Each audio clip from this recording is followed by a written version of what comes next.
My turn. You're up, Jim. I can take a subtle hint. We're just going to have to get the gentleman from Kansas a clock.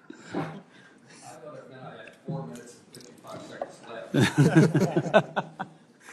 Mr. Secretary, I was surprised to learn that medical research has discovered the probability that men and women who serve our nation develop certain cancers more prevalent among them than the general population. Are you aware of this? That men and women in uniform may develop certain different cancers than civilians? More frequent and the like? I'm not familiar with the particular study that you're referring to, but I'd be interested to see it. Also, I learned at the same time that brain injuries are particularly prevalent among some members of our military. And understanding the violence of that experience, it's not a surprise. But it does have long-term impact. Were you aware of that? Yes, sir. Do you know why?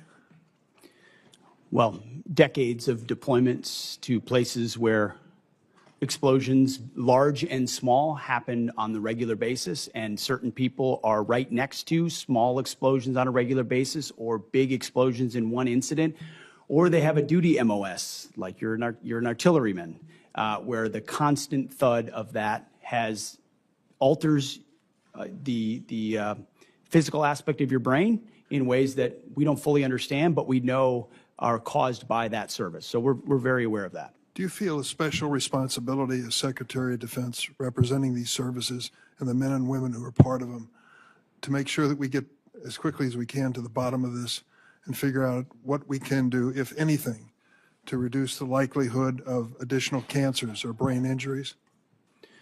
Senator, I served with a lot of men who were affected in a lot of ways by those types of symptoms, including symptoms that led to the taking of their own life. Yes. This is a deadly serious issue. We are committed to getting to the bottom of who it affects and why, and making sure we do right by it. So let me tell you what I've done about it. As chairman of this subcommittee at one point in time, we have dramatically increased the medical research to protect the men and women in uniform. As we learn these things, we want to get to the bottom of it as quickly as possible. It is enough for me that they risk their lives for our country. We shouldn't make it a more dangerous situation, and we ought to understand what's going on in their minds and their bodies when they serve.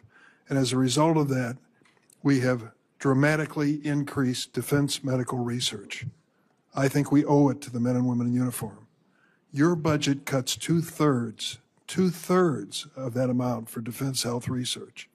How can that be consistent with our mutual goal of making the military life a safer life for our men and women in uniform?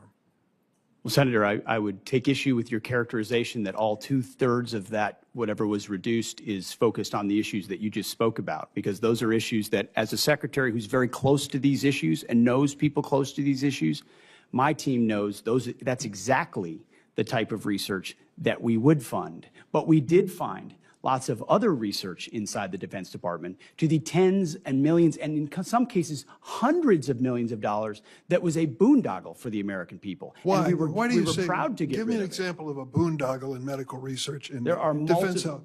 I mean, we're talking about some stuff I shouldn't say in public. You know, marbles in the rear ends of cats. Tens of millions of dollars, things that don't have like the a connection to what you're talking about. So I like the 350-year-old Social Security check that the president told us? Senator, I respect completely the issue that you're speaking with, and this department couldn't be more sympathetic to that and ensure that it's funded. But the Defense Department has been a place where organizations, entities, and companies know they can get money almost unchecked to whether or not it actually applies to things that happen on the battlefield. That's what we worked very hard to find in ways that other secretaries have not. Let me tell you, this committee and others talk about waste, fraud, and abuse all the time. We have actually gone after waste, fraud, and abuse, because every dollar that's spent is a dollar we can pour into the war. Eliminating 2/3 of the money for defense health research, put that next to the decision to cut NIH medical research by 40%. Does that make America great again for these military families? I don't think so. $45 million for a parade, for God's sake. Money should be put in defense medical research instead of wasted on some pomp and circumstance for the president. This is not consistent with what the men and women in uniform deserve.